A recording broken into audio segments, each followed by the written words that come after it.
day today, dog. Offense, great drive. Go! He's up.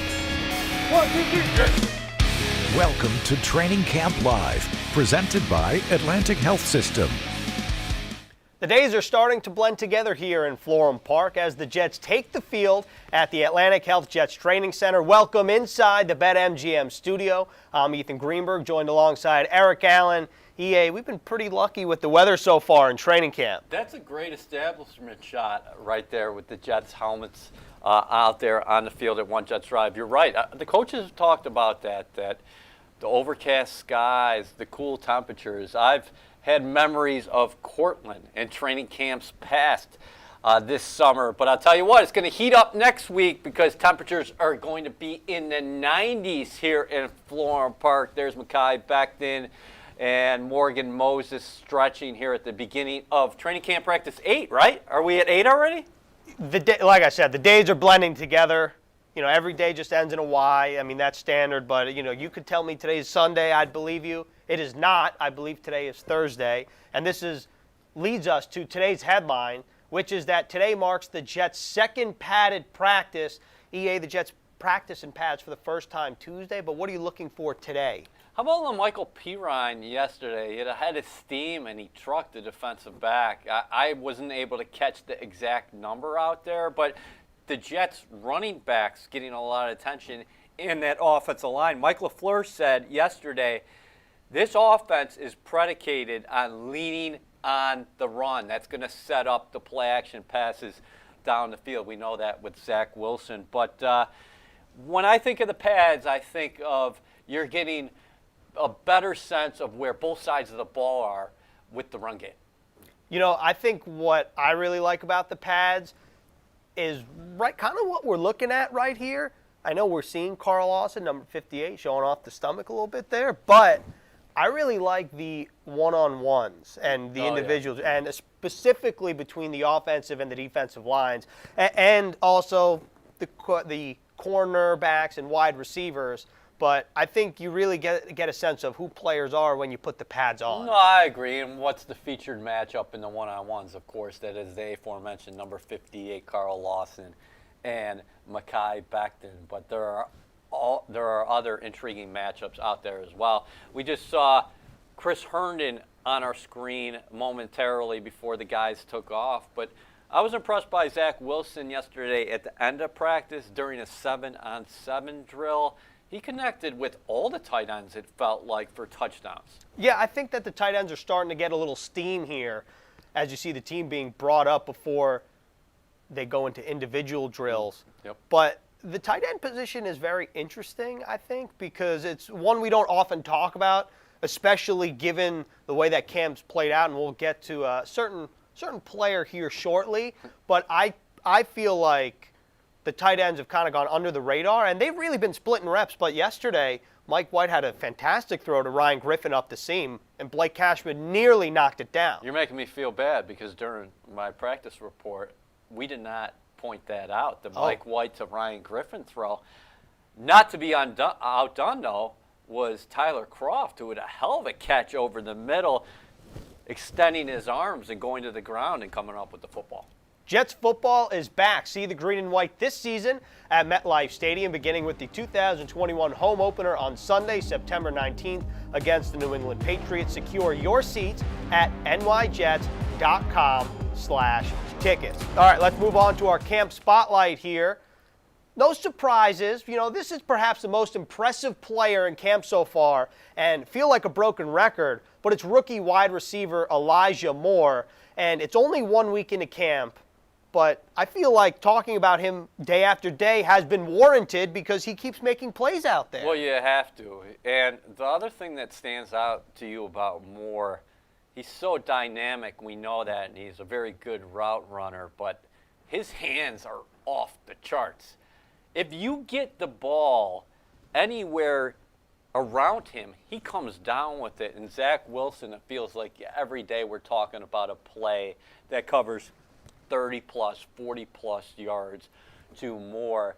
And the two actually hooked up yesterday during a third down period as well. I asked Wilson after practice, take me through that play where you hit Elijah Moore down the field, and he said, anytime I got him one-on-one, I know we got a good chance to win. Well, we just saw his season stats, his final year at Ole Miss. In only 8 games, school record 86 receptions. And meanwhile, you got to think about the lineage that came before Elijah Moore with A.J. Brown and D.K. Metcalf. For the Jets to take this guy at number 34 overall, Robert Saleh said it, not only about Elijah Moore, but Zach Wilson, Elijah Vera Tucker, and Michael Carter. He said, if you were to tell me we would have come away in the draft with those 4 players, I would have asked you what you're smoking. Can we plug something here real quick? How about the Jets podcast profile series? We did a deep dive on Elijah Moore. What the Jets have said here early in camp, whether you listen to Robert Saleh or Mike LaFleur, who took to the podium yesterday, is don't miscast this guy. He is not a slot receiver. He can excel in the slot, but he can go outside the numbers as well. And we're seeing the Jets move him around quite a bit, and he continues to be productive on the field. He's soaking it all up. He's mature beyond his years, I would say. And for those people who said, hey, the Jets may have gotten a steal in round 2 at the top of round 2, I watch him every day, Ethan, and I think you would say the same thing. I have no idea how he was on the board at that point. I definitely would And say I know the he same hasn't thing. played it down in the NFL. Well, that leads me to my next point. I was going to ask you, as the training camp month goes on, right? You get the preseason games, you get the joint practices with the Packers and the Eagles. What do you hope to see from him in, let's say, a preseason game or just a joint practice? Well, it's just winning your individual matchup, right? I think he's shown enough out here that he is going to be a decent part to a big part of the Jets' offense right away in 2021 because he's so dynamic. You got to put the ball in his hands. But the great thing about Moore is that he'll be able to see different players in different systems coming up. Following, you got the preseason game against the Giants, but what I'm really looking forward to, him going against that really elite Packers secondary. That's going to be fun. It's going to be good for him, too, because I think sometimes in practice you might be matched up with the same guy frequently, where when you're playing against the Packers, you're going to be going against a guy you have not seen across the line of scrimmage from you. So just he's going to benefit from seeing those things, different systems, different coverages. But I would imagine he's going to continue to be successful. Well, enough about Elijah Moore from us. Let's hear from Jets head coach Robert Saleh and offensive coordinator Mike LaFleur. He's been doing that since the day we walked in with regard. He's just, it's so important to him. He really wants to get better. He wants all of it. He wants all the information. He wants everything he can get on the grass. And I think that's more of a testament to the character. More than it is his plate and what's being asked of him, because they're all being asked the same thing. But he's special in that regard. Just the amount of time that guy puts into it. You guys have heard kind of all of us, Saleh, myself, his teammates, him.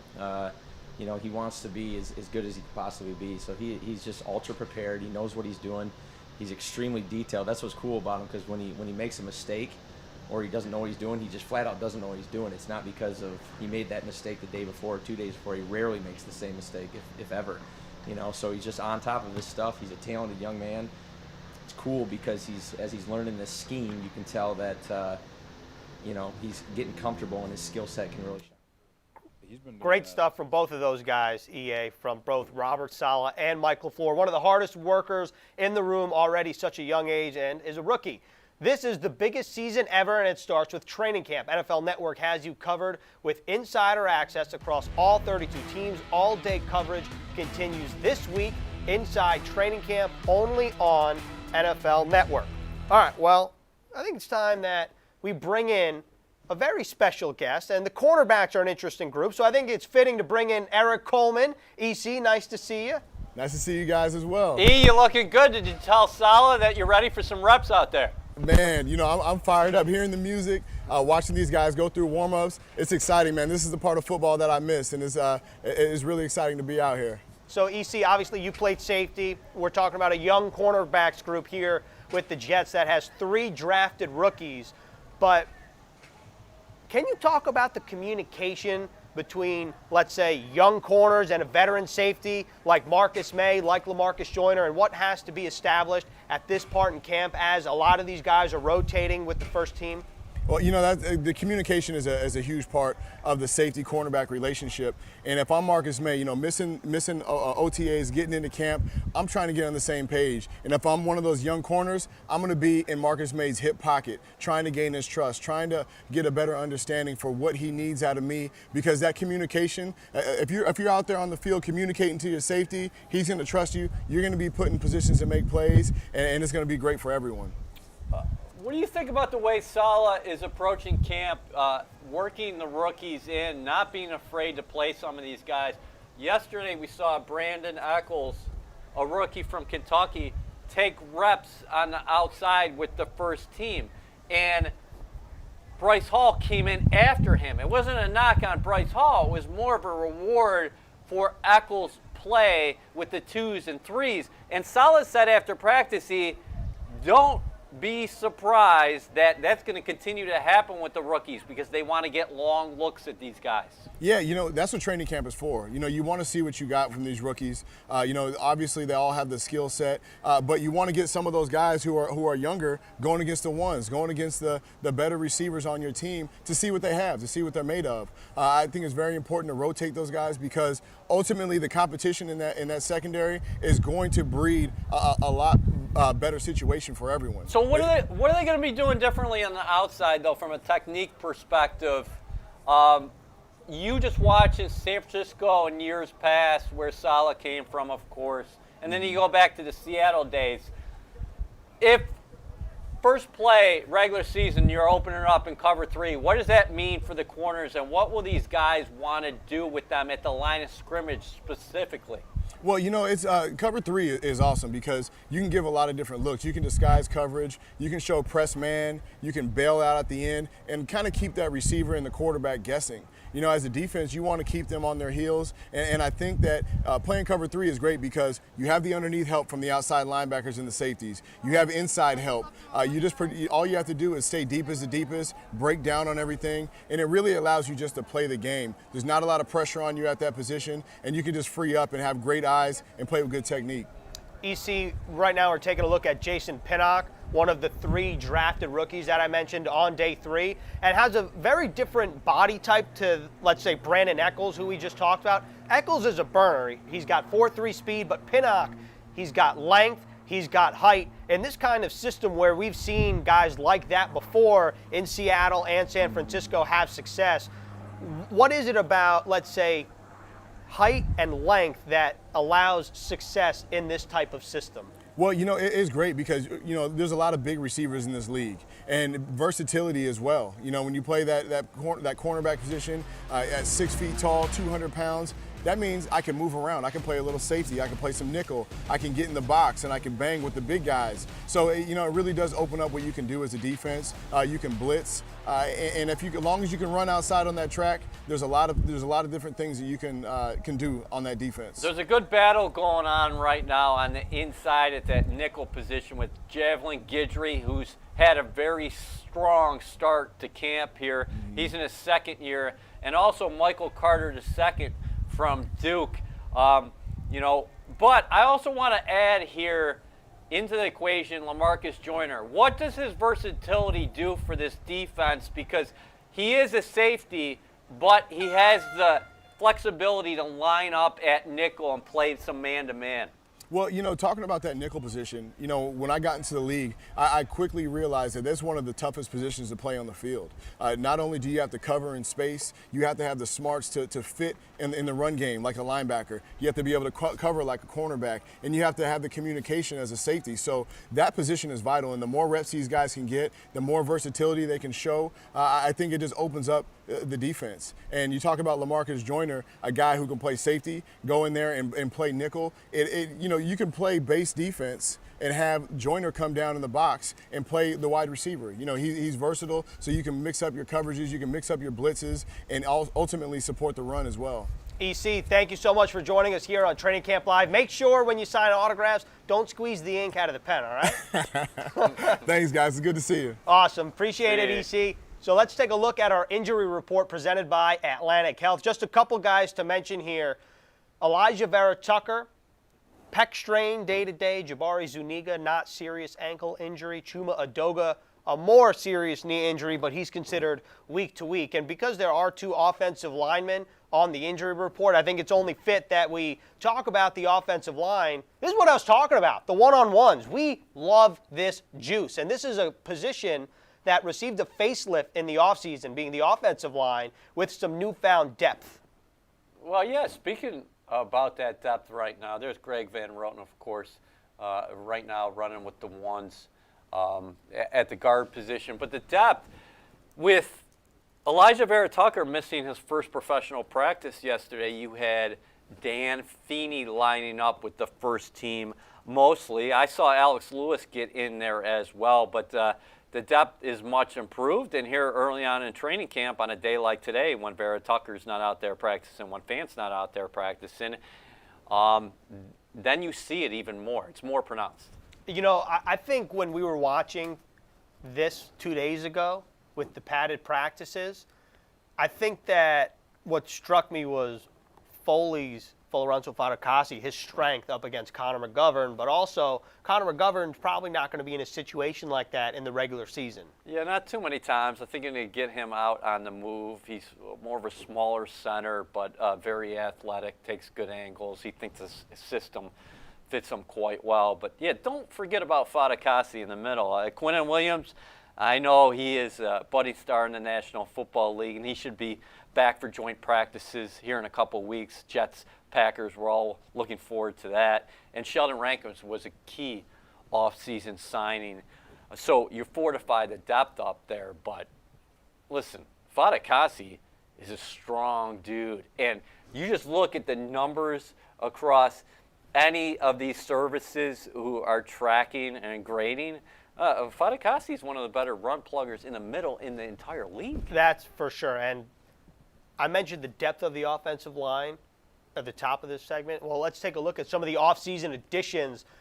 This offseason, obviously headlined by somebody like Morgan Moses and Elijah Vera-Tucker, who right now running with the ones, although Vera-Tucker considered day-to-day with a pec strain, like I said earlier. Dan Feeney, I think, is one of those guys where you don't realize how available he's been. He's played in like every snap for the Chargers since he was drafted in 2017. Did his strength impress you yesterday, just watching him get more reps, obviously with the first team with AVT out of there? I thought he held up quite well. And this is a guy who started at center last year for the Chargers, broke into the NFL as a guard, but that position flexibility is going to help the Jets throughout the season. I was impressed. And speaking with Dan Feeney when he signed here in March, he said that he ran a similar scheme that they're running here with John Benton and Mike LaFleur, that what he did in Indiana, which is why he was drafted in the 3rd round. And let's just wrap up this show with this. Camp is all about under-the-radar players, players that pop in pads, the preseason. So who's been an under-the-radar player, maybe that we haven't talked about so much in training camp, because we've been talking about Elijah Moore and Zach Wilson and Carl Lawson. There's got to be somebody that we haven't talked about So yet. those offensive guys from the draft, they could become like a core 4 for the Jets. That's what you're hoping for, right? Zach Wilson, Elijah Vera-Tucker, Elijah Moore, and, of course, Michael Carter. But let's go to one of the guys they drafted on day 3 of the draft, Hamza Nasruddin out of Florida State, listed as a safety during his collegiate days. He is playing outside linebacker for the New York Jets. I think he's performing quite well. You're looking at him on your screen right now. He's got good length. He's also very instinctive, and he's a willing learner. And I think lining up next to a guy like C.J. Mosley is going to help him quite well. But Nasruddin, I just think he's got a certain he's a smooth ball player. And I think he's going to be able to help the Jets in those passing situations when teams typically try to attack your linebackers in coverage. Also, I just want to point out, you mentioned C.J. Mosley. Well, how about when C.J. Mosley was mic'd up? Did you see the clip where C.J. Mosley walked over to Nasruddin and he goes, "I've been meaning to ask you this. How do I say your name and what does it mean?" Yes. But you're telling me that you spoke to him yesterday. He goes by either Hamza or Hamza. Well, I talked to him after practice, and he said, yes, the traditional pronunciation is Hamza. But over the years, a lot of people didn't know, so they started to call him Ham. He's fine with either. But I think if you're doing it properly, you go Hamza. But if you're just using a nickname, Ham is fine. All right, well, I'm going with LaMichael Pirine for my under-the-radar player.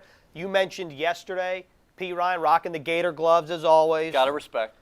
Yesterday, he trucked, I believe, Zane Lewis. I believe that's who it was. We had different vantage points of the play, and that was without pads on. Last year, you look at his stats, he was hampered by a couple ankle injuries, but I don't want it to be forgotten that LaMichael Pirine this time of year last year was one of the better players in all of training camp, not just among rookies. Like, he had a very impressive training camp. Remember, he broke off that long run against the first-team defense, and then he actually sustained an injury in the green-white practice at MetLife. I love that pick. He's a big guy, and he picks up that head of steam. He can truck people, and we saw that yesterday. The other thing about him is that he's very comfortable getting out of the backfield and catching it. We didn't see that too much last year. I think what we've seen early in camp is the Jets have a lot of depth at the running back position, and listen, that just doesn't mean that these guys are going to be getting the rock in terms of carries. They're going to be catching it out of the backfield, and he's well equipped to do damage both ways. And I like what LaFleur said about the running backs yesterday. I wanted to get your thoughts on it. He said, it's all about tempo and pace. We have guys who can come in and change it up, and the Jets certainly seem well equipped to do that. Yeah, I think Pirine of that group is definitely the bruiser of the bunch. Yeah. Tevin Coleman right there, perhaps the swaggiest player on the Jets in terms of training camp looks with the Oakley visor. I think he's like the elder statesman of the group. And also Austin Walter now rocking the visor. Okay, taking a note or two from Tevin Coleman. I like it. But I think that the group as a whole offers a lot of versatility. I'm excited to see who separates themselves from the pack as the pads come on. And that's all we have here for this episode of Training Camp Live, presented by Atlantic Health System. We're next live on Tuesday, and we'll see you then.